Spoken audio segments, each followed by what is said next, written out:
Hello, I'm doing a book review, and the book I want to review is The Dead Zone by Stephen King. Now, The Dead Zone was published in 1979, and this is actually my second time reading the book. I first read this book over 10 years ago, and I actually did do a review on it back in 2012. That review is still up, however, it's no longer public.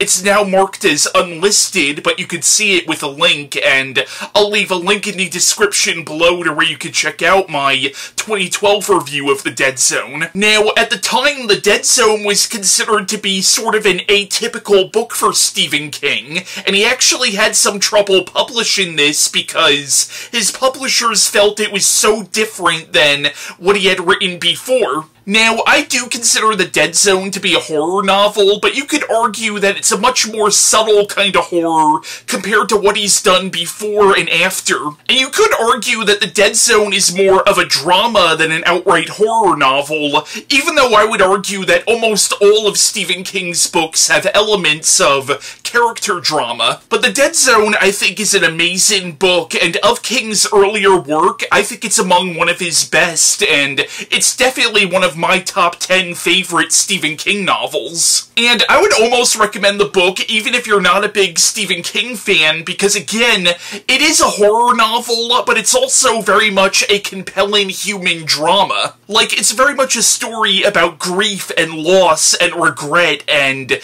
missed opportunities, and it's also a story about the burden of responsibility. And it combines so many different genres, from horror to drama to science fiction to even political thriller, and again, I think it's one of King's most human stories. Now, The Dead Zone follows a high school teacher named John Smith who, in the beginning of the story, is involved in a terrible traffic accident which lands him in a coma for 4.5 years. When he awakens from this coma, he discovers that his girlfriend Sarah has moved on and has married another man and even had a child with this person. And his mother, who was already deeply religious before the accident, you find out in the years that Johnny has been in the coma, has pretty much become a religious fanatic and has gotten involved with all these doomsday cults. And to top that all off, Johnny also discovers that he has psychic abilities. Basically, if he touches somebody, or if he touches an object that had contact with a certain person, he could see that person's past, present, or future. And soon the media catches wind of this, and his life is turned into a media circus where he's constantly being harassed by journalists, and he's getting inundated with all this mail, either from people who think he's a fraud, or people seeking his help. And all he wants to do is be left alone and live a normal life, but it becomes increasingly apparent that that might not be an option for John. Meanwhile, the book also focuses on the rise of a politician named Greg Stilson, who is running for the U.S. House of Representatives, but he hopes to one day become President of the United States. And we as the reader realize that he is not only as corrupt as they come, but he's also dangerously psychotic. Now, the novel is very episodic in how it's structured, and you can essentially break the story up into two halves. Now, in the first half of the novel, Johnny is contacted by this man named George Bannerman, who is the sheriff of a small town in Maine called Castle Rock, which for several years now has been dealing with a series of rapes and murders, all involving women, some as old as in their 80s, and some as young as 9 years old. And Sheriff Bannerman hopes that Johnny could potentially help them find this killer. And again, the whole storyline with the serial killer in Castle Rock is almost its own story. In the second half of the novel, we follow Johnny trying to live a normal life, and he gets a job as a tutor for this high school student with learning disabilities, and he develops a deep friendship with this student. But at a certain point, Johnny goes to one of Greg Stilson's campaign rallies and shakes Stilson's hand, and then he has a premonition that one day Stilson Stilson will become president, but if he does become president, he will start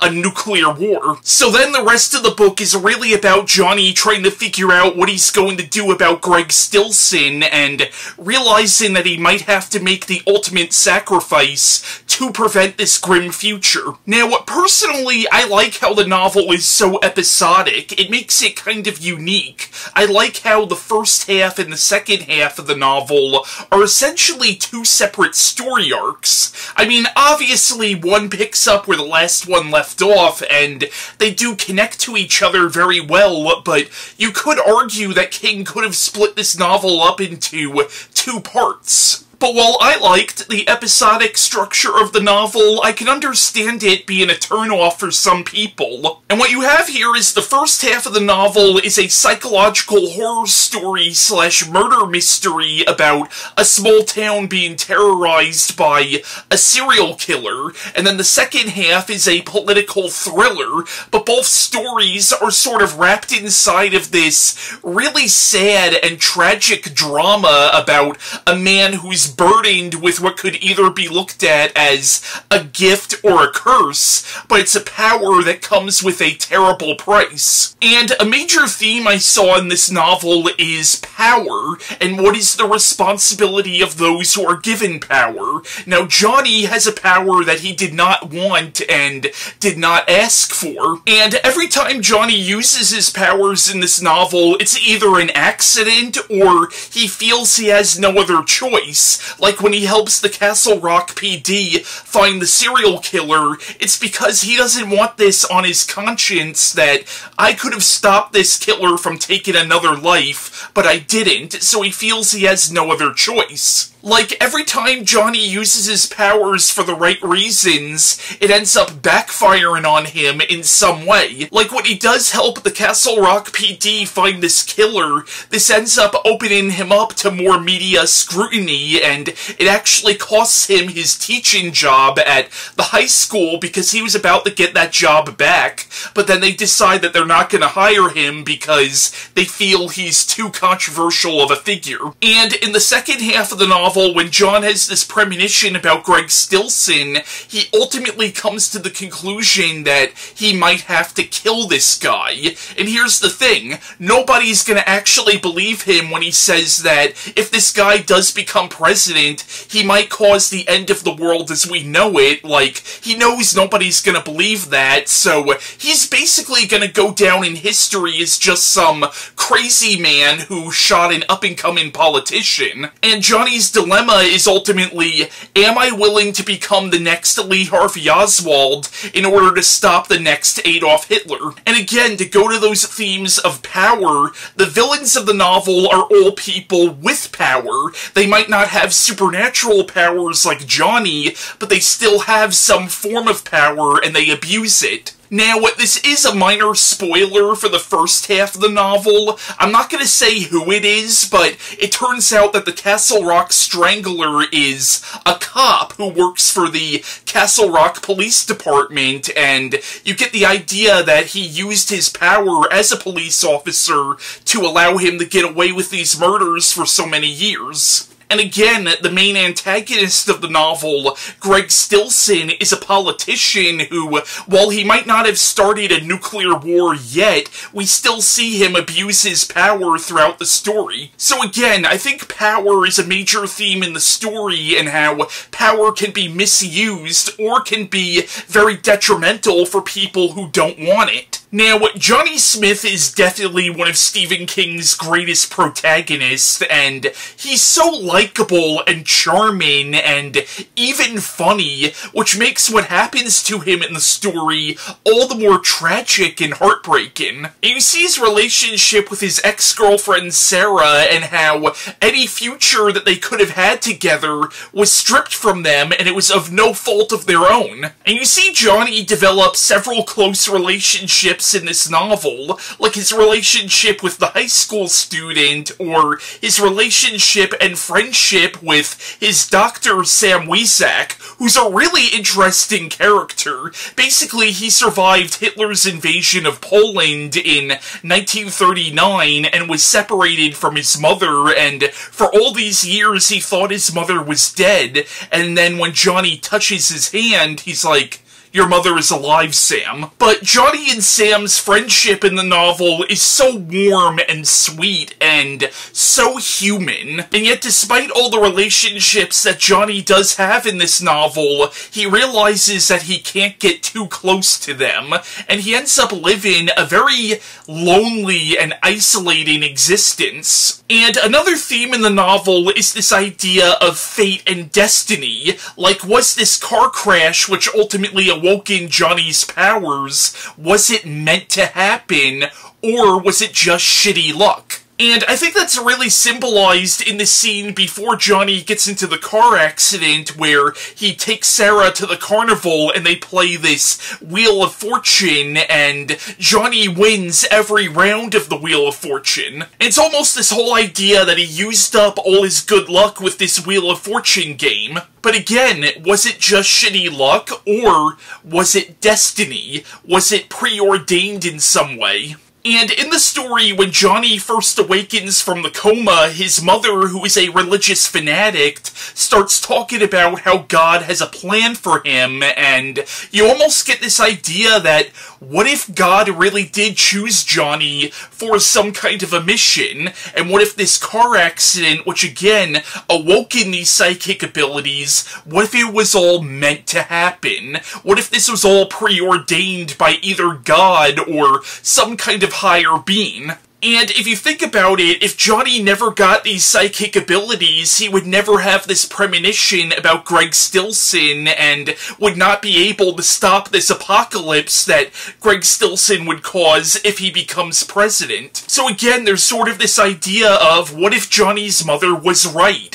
What if he really was chosen by God to be the savior of humanity, but a savior that nobody's gonna even know about because, again, nobody but Johnny realizes the kind of horror that Greg Stilson is capable of unleashing upon the world. And the novel never outright says that God is behind all this, but again, there's sort of this idea of, was this meant to happen, or was it all just chance? And Greg Stilson really is one of the great Stephen King villains, because he's believable. There's nothing supernatural about him at all. Now, on this channel, I do try to be somewhat apolitical. Like, I certainly do have my opinions, but I try to never preach my opinions to anybody else. But I will say that in recent years, there have been a lot of comparisons between Greg Stilson and former US President Donald Trump.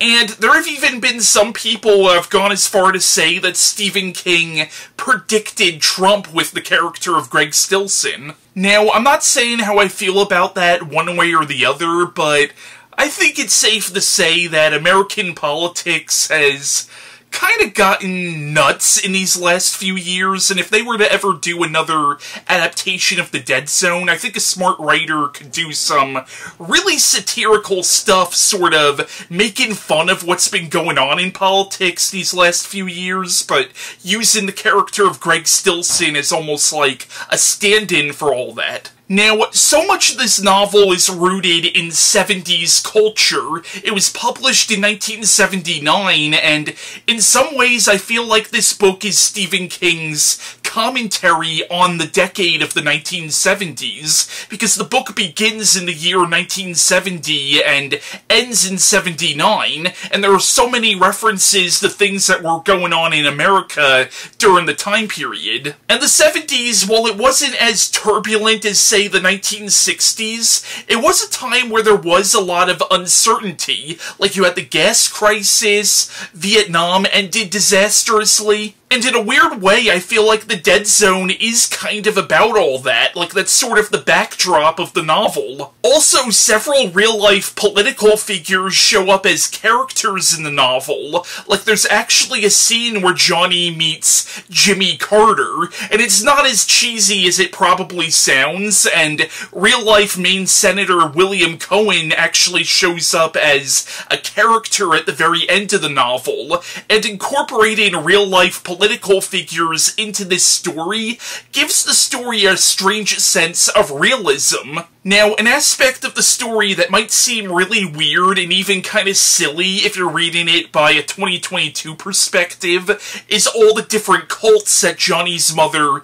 gets involved with, and these are cults that sort of combined Christianity with UFO phenomenon and think that UFOs are actually angels and that heaven is actually another planet, and while that might seem really weird, there actually were a lot of cults like that in the 1970s. Now, even though this was several decades before Heaven's Gate would commit their mass suicide, Heaven's Gate started in the 70s. And again, I feel like the whole book is sort of this statement about the 1970s. But yeah, The Dead Zone is a great book. It's definitely one of my favorite Stephen King novels, and if you haven't read this, I would highly recommend it. Now, a lot of Stephen King's books take place in the same universe, and many of them interlock with each other. For example, in this novel, there's a reference to the town of Jerusalem's Lot, which was the primary setting of Stephen King's second novel, Salem's Lot, as well as the short stories, Jerusalem's Lot and One for the Road, both of which were published in Night Shift. And this is the book that introduced the fictional town of Castle Rock, which would become a reoccurring setting in many of Stephen King's books. Probably the most notable Castle Rock story to come immediately after this was Cujo. And actually, if you read Cujo right after reading this, that book does almost read as sort of a spiritual sequel to The Dead Zone, because several characters from The Dead Zone, namely the Castle Rock portions of the novel, show up in Cujo, most notably Sheriff Bannerman, and also both John Smith and the Castle Rock Strangler are referenced literally right on the opening page of Cujo, because in that book you find out that the killer had taken on sort of a boogeyman-like status in the town. George Bannerman also showed up in The Body, another notable Castle Rock story, as Constable Bannerman, because that book took place before he would become sheriff. Both Sheriff Bannerman and the Castle Rock Strangler would also go on to be referenced in several of King's later books like The Dark Half and Needful Things. Sheriff Bannerman even showed up as late as King's 2017 novel,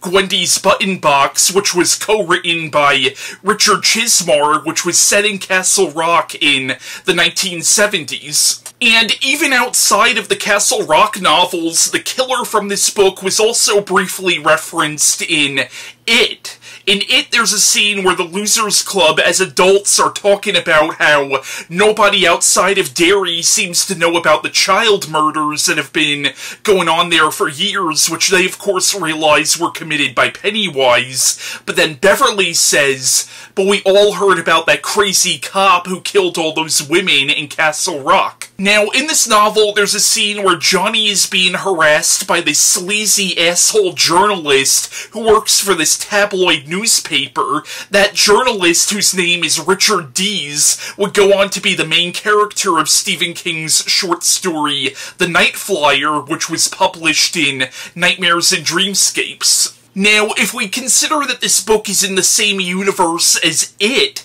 that technically places The Dead Zone in the same universe as The Shining, because Dick Harlan, who is the head cook at the Overlook Hotel, showed up in a flashback sequence in It. So keeping that in mind, is it possible that Johnny Smith had some form of the Shine, the same psychic powers as Dick Harlan and Danny Torrance? Admittedly, that is somewhat getting into fan theory territory, but if we consider that the two books are technically in the same continuity, technically it would make sense that Johnny is a Shiner. Although Stephen King would probably be the first to admit that even though there are connections between his books, how much you want to connect them is kinda up to you. But in speaking of connections, if we consider that the Dead Zone is in the same universe as both Salem's Lot and It, that also loosely connects this book to Stephen King's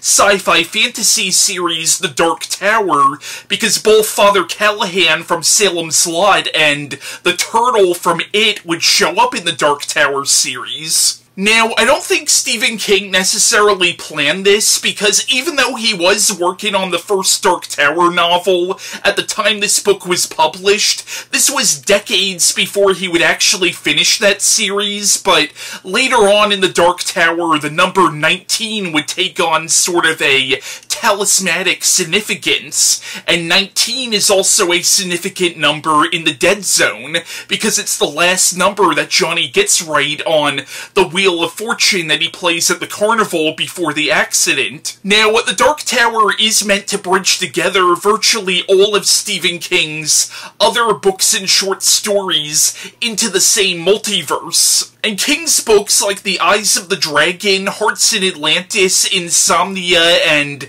The Stand all have direct links with the Dark Tower. Now, The Stand being a post-apocalyptic novel is obviously not in the same universe as The Dead Zone or the other books I've mentioned, but because the Dark Tower series deals with the concept of multiple universes and alternate timelines and parallel dimensions, the two books can still be connected via the Dark Tower multiverse. Now, in this book, there actually is a reference to Carrie, but it's not a continuity connection to Carrie. It's actually a reference to the book Carrie. Basically, in the novel, there's a scene where a character tries to accuse Johnny of using his powers to start a fire, and then they say, just like in that book Carrie, indicating that in this novel's universe, Carrie is just a fictional story, but that doesn't mean that Carrie is not connected in some way, because a big part of the Dark Tower mythology is something that's just a fictional story in one universe could potentially be a reality in another universe, because there's a character we're introduced to in the final 3 Dark Tower books who is an author who's unaware that his books, or the events in his books, have actually been happening on parallel Earths. Basically, Stephen King gets very meta in the final 3 Dark Tower books and does a lot of fourth wall breaking stuff, but he does it in a way where it makes sense in context of the story, because it is a story that's all about alternate realities. Now again, I don't think Stephen King planned this, but oddly enough, the reference to Carrie in this book did kind of foreshadow the metafiction stuff that King would do in the Dark Tower series. And yes, I know, even Stephen King would probably tell me I'm taking this way too seriously, but it's one of the most fun things about being a constant reader of his work is finding the connections between his stories and picking out any possible Dark Tower connections. Now, The Dead Zone was adapted into a 1983 film of the same name directed by David Cronenberg, and it was also the basis for the television series The Dead Zone. Now, before I talk about the movie and the TV series, I want to cut to my friends Mark Gunnells and Christian Feliciano, who are regular guests in my videos, giving their thoughts on Stephen King's The Dead Zone. Hello out there. Mark Gunnells here. My friend Christian has asked me to do a short review on Stephen King's The Dead Zone. I first read this novel back when I was in high school. I still have the original copy of it that I was given as a gift from a friend of mine back when I was a teenager. It was one of the earliest Stephen King books I read, and I loved it at the time. I recently reread it as an adult, and I actually think I loved it even more. I can really appreciate it. The story is about a young man, Johnny Smith, who is in a horrible accident and is in a coma for many years.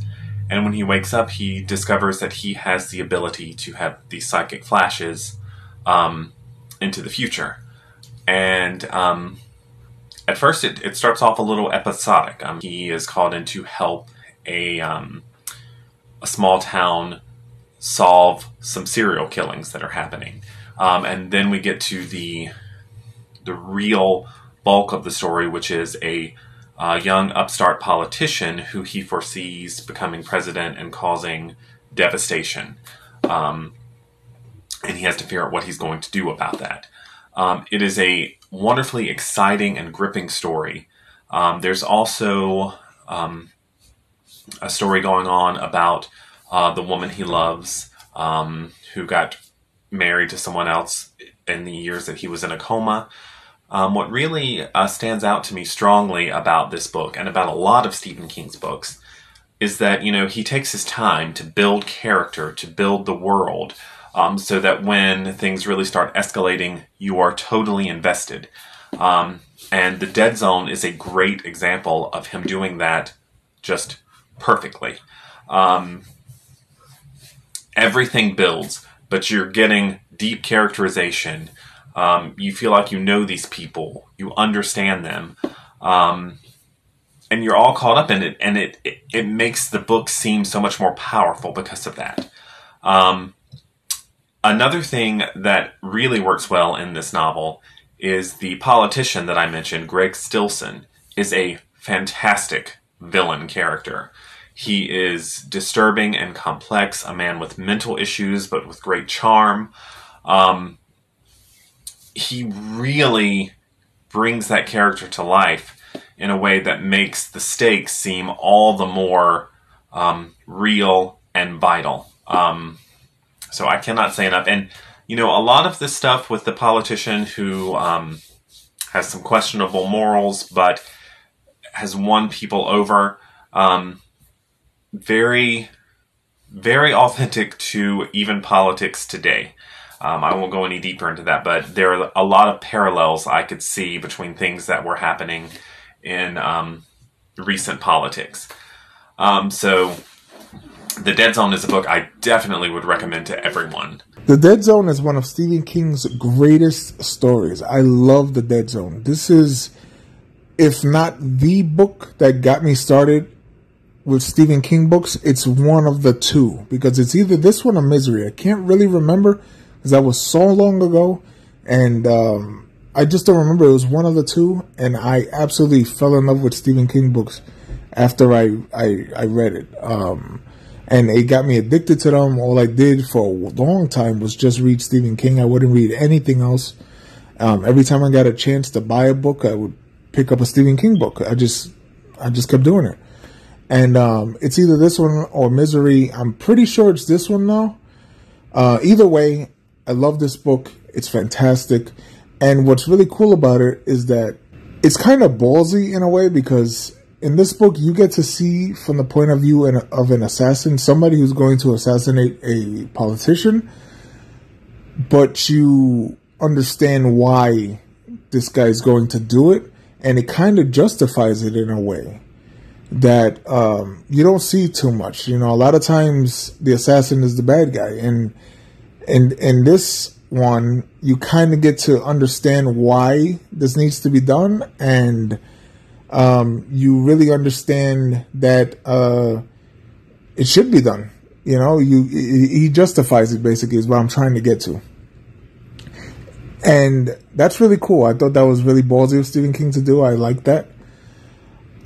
But there's so much more to this story. The fact that you're dealing with a serial killer, the fact that you get to see Johnny go through his life, that his whole life is ruined because of the accident he went through.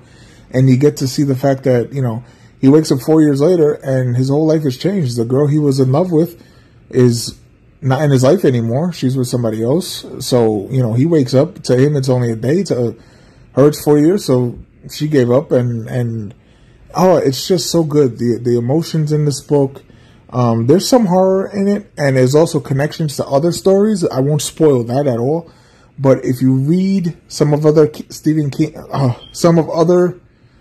I cannot speak today. Some other Stephen King books, like Cujo, for example, hint, hint, I would recommend reading this one and then read Cujo. You'll understand that more. It actually connects to that, and that's really cool. So I would recommend you read this first and then read Cujo if you haven't already read Cujo. And trust me, you'll understand what I'm talking about when you read it. The writing, I mean, it's Stephen King.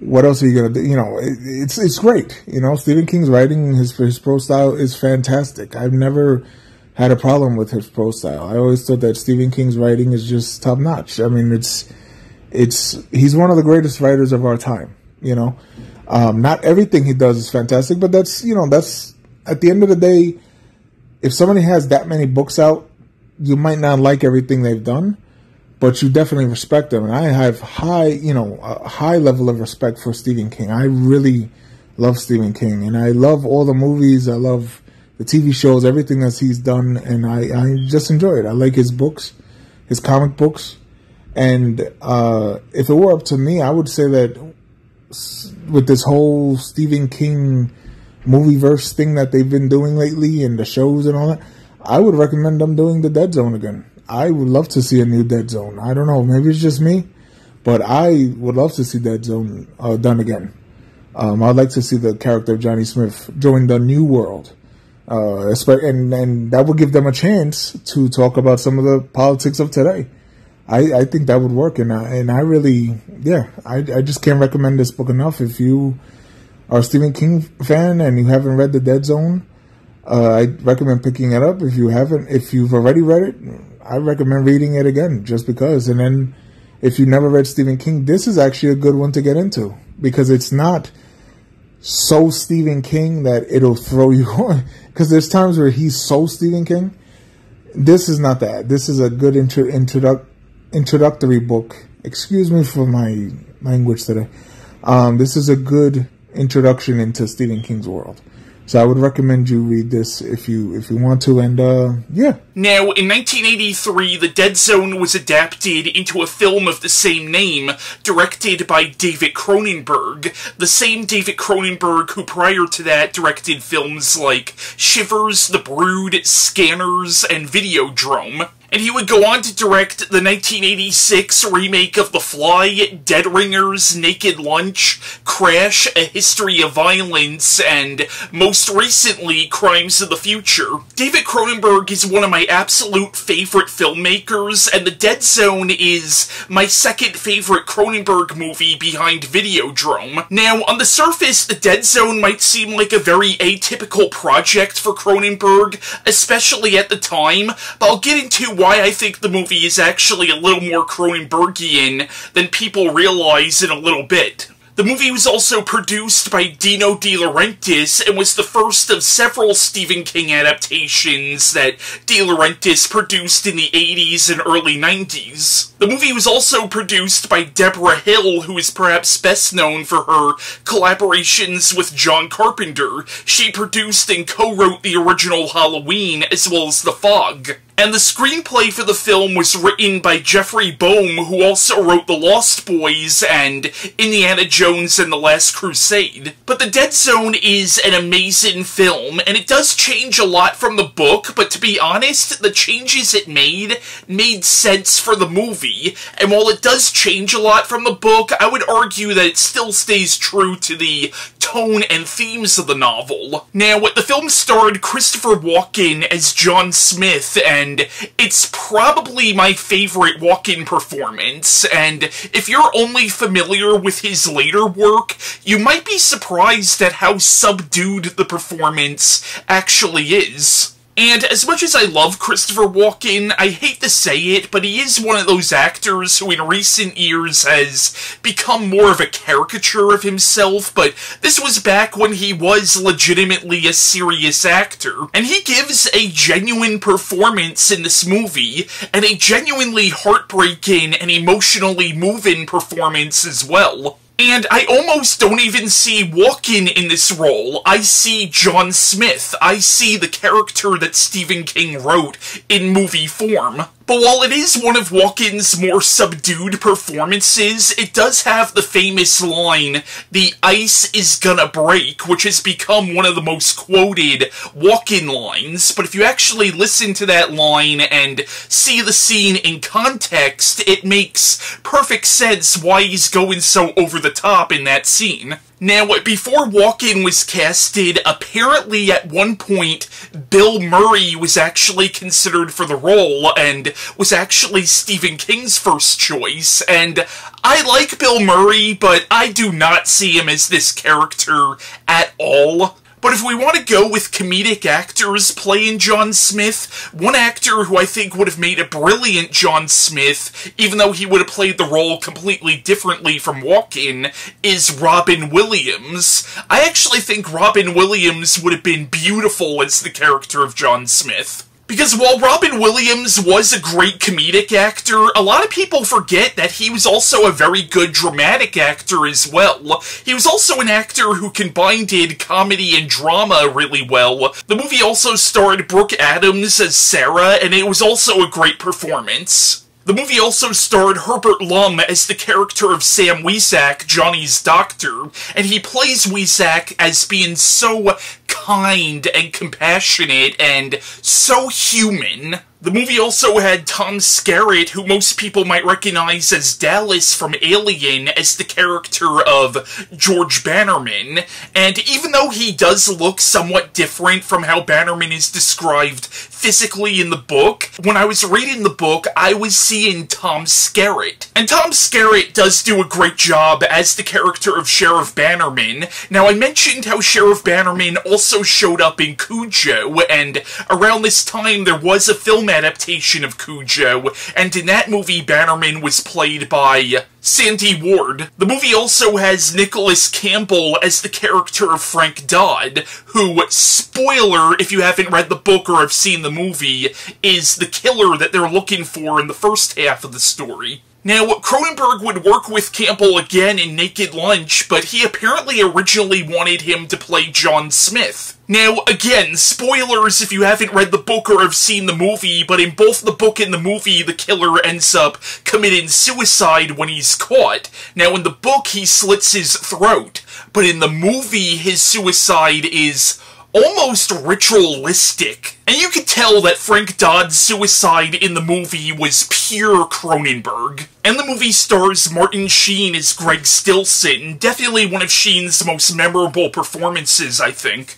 The movie also has several Cronenberg regulars like Leslie Carlson, who played the villain in Videodrome and would go on to play the abortion doctor in The Fly. He has a small role in this movie as a journalist who's being harassed by Stillson and Stillson's right-hand man, Sonny, because he's about to release an expose on Stillson's corruption. Now, the movie does make several key changes from the book. For example, in the film, Johnny's mother, while she is clearly religious, she doesn't appear to be as psychotically religious as her counterpart from the book was. And the movie completely cuts out all the stuff about her getting involved with these doomsday and UFO cults, because while that was an interesting detail in the book, what works in a book doesn't always work in a movie, and I feel like if they got into those details, it just would have messed the pacing up, because pacing is not as important in a book as it is in a movie. Another big change that the movie made from the book was the middle portion of the story. Like, between the Castle Rock story arc and the Greg Stillson story arc, you get this whole little story of Johnny tutoring this young boy who doesn't have the best relationship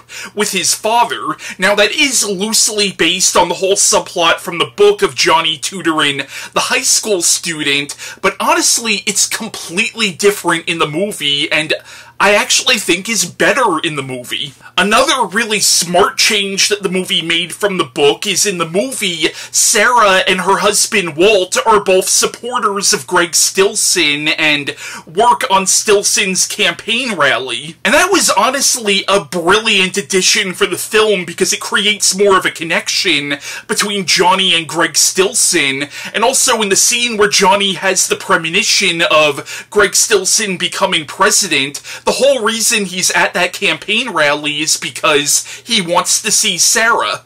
The movie also has some beautiful music from Michael Kamen, and it's just so sad and melancholy, and it fits the tone of the movie so brilliantly. Now, I mentioned before how I do actually think The Dead Zone is a little more Cronenbergian than people realize, because a lot of Cronenberg's work is really about evolution and change, and the characters becoming something that they didn't originally want to be.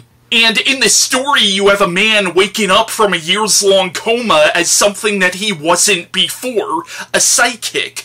And while he might not be physically changing per se, there is this whole idea in the story that every time he uses his powers, it actually weakens him, as if these powers are actually killing him. Now that's a little more explicit in the book, but the movie does have a subtle body horror element. But I cannot sing the movie's praises enough. As a standalone movie, it's one of my favorite horror films, it's one of my favorite drama films, but as a Stephen King adaptation, I think it's one of the best. I would hold it right up there with Creepshow, Stand By Me, The Shawshank Redemption, Brian De Palma's adaptation of Carrie, and Kubrick's adaptation of The Shining. Now, in a weird way, I actually do think The Dead Zone kind of foreshadowed what Cronenberg would later do with his adaptation of The Fly, like the way it uses a science fiction horror scenario to tell a very moving human drama.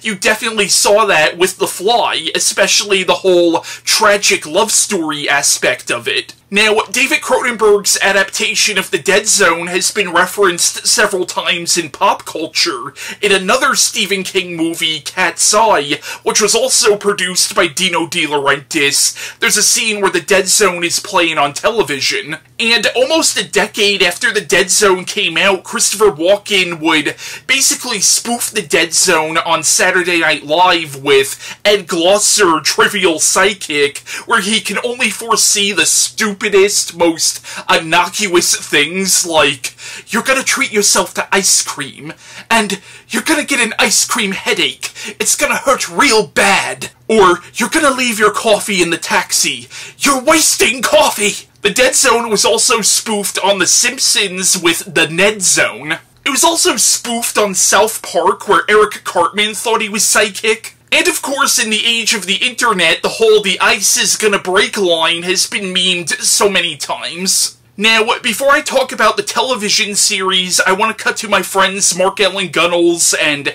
Christian Feliciano again, giving their thoughts on the movie. It was made into a movie in the 70s. Late 70s, early 80s. I can't remember the exact year, but it was David Cronenberg directing, Christopher Walken starring, and it is a wonderful adaptation. It's very faithful to the novel. Obviously, it can't fit everything in there, but the performances are great. It's a very high-quality film that captures all the important things of the novel. I also highly recommend the movie. The Dead Zone and The Prophecy are my favorite Christopher Walken performances. Christopher Walken is one of the greatest actors of all time. Yes, the voice, everybody has their Christopher Walken impression, and it's fine. And that's actually what makes him great, is he has a very distinct voice, and it's fantastic. But he can bring emotion to a character and make them real, no matter how fantastical the character is. And both in The Prophecy and in The Dead Zone, these are very fantastical stories. I mean, Johnny Smith, the idea that this guy touches other people and he can see things, that's not realistic at all. And also, the fact that he's an angel in The Prophecy, and yet he brings such realism to it. He can make these characters real. He is just a legend, Christopher Walken. And people know him, for his side characters. They know him from Batman Returns, they always know him from the stuff like that. Maybe Click with Adam Sandler, which I hate, but still, they might remember him from that. But they don't really realize that he used to be like a star. Like, Christopher Walken is a legend. He's one of the greatest. He's like Sam Neill. For some reason, people know Sam Neill from Jurassic Park. They don't realize he's done a lot more than Jurassic Park.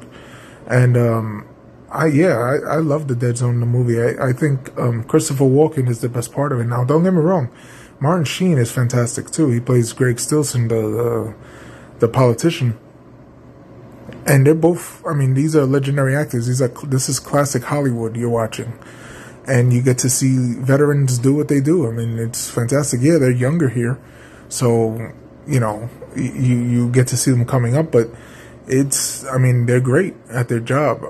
The movie itself is fantastic. It's beautifully written, beautifully shot. I think everything they did and whatever changes they made from the book work. I know we're not supposed to compare book to movie, but I'm going to do it anyway because screw it. I think the Dead Zone, the movie, is just as good as the book. I enjoy both. If I'm going to watch the movie or read the book, either way, I love both. I have no problem with it. I would love if they remade the Dead Zone today. I like the remake of it. I like The Stand. So I like to see what they could do with the Dead Zone today, especially if they're going to modernize it and add it to this whole multiverse thing that they're doing. I think that would be a lot of fun. I would love to see it done today. And I highly recommend this movie to anybody who has not seen the Dead Zone. Please watch that. It's a great movie. I never watched the show, or at least I've probably seen like a couple episodes of it, and I really do mean to at some point watch the show because I've heard it's fantastic, and Anthony Michael Hall is a great actor, so I'm just gonna believe, I'm gonna give it the benefit of the doubt and say that it probably is one of the greatest shows. So I'll probably watch it at some point, but yeah, as far as the movie goes, I think this movie is great. Christopher Walken brings such emotion to the character Johnny Smith that he makes this real, and that's what I love about Christopher Walken. He can really just bring a character to life, and his performance alone, I mean, it's Oscar worthy, I don't know if this was ever nominated for Oscars. I probably should have looked that up, but I think he should have won one for this movie. I love it. I just love it. I love watching actors really do what they can do, and it's just a great movie. It stands up to today. I think that, if you were checking out some old Stephen King stuff, this is one of the best. It's not as widely known as other stuff. I know that, like, The Shining, The Stand, people know that stuff.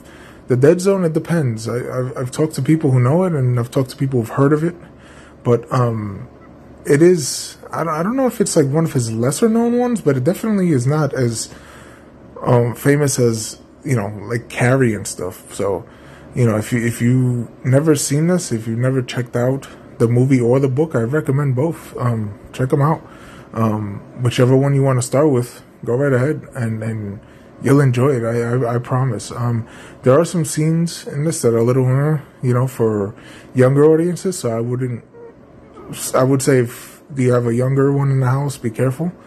There's some implied violence that's really gruesome. So I would be careful with that, especially a scene with a scissor. That's all I'm going to say. So yeah, if you want to check it out, definitely go ahead. I couldn't recommend this movie more. And thank you. So then you add the television series The Dead Zone, which ran from 2002 to 2007. Now, the show was produced by Michael Piller, who was a major writer and producer for Star Trek The Next Generation and Star Trek Deep Space Nine. Michael Piller also wrote several episodes, including the pilot. Now, the show starred Anthony Michael Hall as Johnny, and speaking of Star Trek, it also starred Nicole DeBoer, who most people might recognize as Ezri Dax from the final season of Deep Space Nine as Sarah. The show also has several original characters who are not in the book or the David Cronenberg film, like the character of Bruce, who is Johnny's physical therapist and later becomes his best friend in the show. You also have the character of Walt Bannerman, who is technically an original character created for the show. However, he is based on the characters of George Bannerman and the character of Walt, who is Sarah's husband in the book. Basically, the show just took those two characters and combined them into one character. Now, I've only seen a handful of episodes of the show. I remember when I was in middle school, I tried to catch a few episodes whenever it was on, because that was when I was really starting to become a Stephen King fan. But I haven't seen enough of the show to really say that I'm a diehard fan one way or the other, but I did watch the first 4 episodes of the show in preparation for this review, which were quite good. Now, the first 2 episodes of the show essentially adapt the Frank Dodd storyline from the book, but then a lot of the episodes following that are original stories created for the show. Now, because I really just started watching the series from beginning to end, I haven't gotten to this point yet, but I know Greg Stilson does end up becoming the main antagonist of the series. But so far I could say that The Dead Zone is a pretty good series, and Anthony Michael Hall does do a great job in the show, and he does seem the channel walking at some points, but he also very much makes the role his own. My only issue with The Dead Zone being a full-length TV series is it does kind of undercut the tragic nature of the story and this whole idea that Johnny's life is really finite. Like, that's a real sense that you get from the book and the David Cronenberg film, is that Johnny doesn't have a lot of time, but that idea kind of gets undercut by making The Dead Zone a 6-season TV series. Now I want to cut to my friend Mark Gunnells giving his thoughts on the Dead Zone series.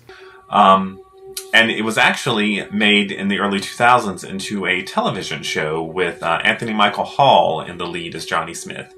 I actually was a fan of the show. I mean, it deviates, has the basic premise and then deviates a lot from the book, but because I mentioned the book is episodic in nature, it actually kind of lent itself to episodic television. And the Greg Stilson thing was always running was like the kind of undercurrent that bound the show together. But, you know, I actually recommend that as well if you can find that. So, The Dead Zone, great novel. Highly recommend it. Everyone, I think, should read it. Now, before I end this video, I do want to give a few words on the 2-season Hulu series, Castle Rock, which is not a direct adaptation of any one book by Stephen King, but it is based on the fictional town of Castle Rock, which originated from this novel. And the show does directly reference the events of The Dead Zone, because the show is kind of in continuity with the book, or at least it is and it isn't. Like, the show is set in a universe where some of the events of Stephen King's books have happened, because the first season does directly reference the events of some of King's stories like The Dead Zone, Cujo, and The Shining. And the character of Ellen Pangborn from The Dark Half and Needful Things shows up in Season 1. But Season 2 kind of confirms that the show is taking place in sort of an alternate timeline, because Annie Wilkes from Misery shows up in Season 2, so does Ace Morrill from The Body and Pop Morrill from The Sundog, yet these are clearly alternate universe versions of these characters. The way I kind of look at the show is, if you want to connect it to Stephen King's Dark Tower mythology, you could say that the show is taking place in sort of an alternate timeline, or another level of the tower. But that also depends on if you even want to count the show as canon, because it's not actually written by Stephen King himself. But Castle Rock was a show I enjoyed quite a bit, and I'm so pissed that they cancelled it, because I would have loved to have seen what other elements from other Stephen King stories they could have done for later seasons. So yeah, that was my overlong review of Stephen King's The Dead Zone. I hope you enjoyed it, and I hope you stuck through till the end, and long days and pleasant nights to you.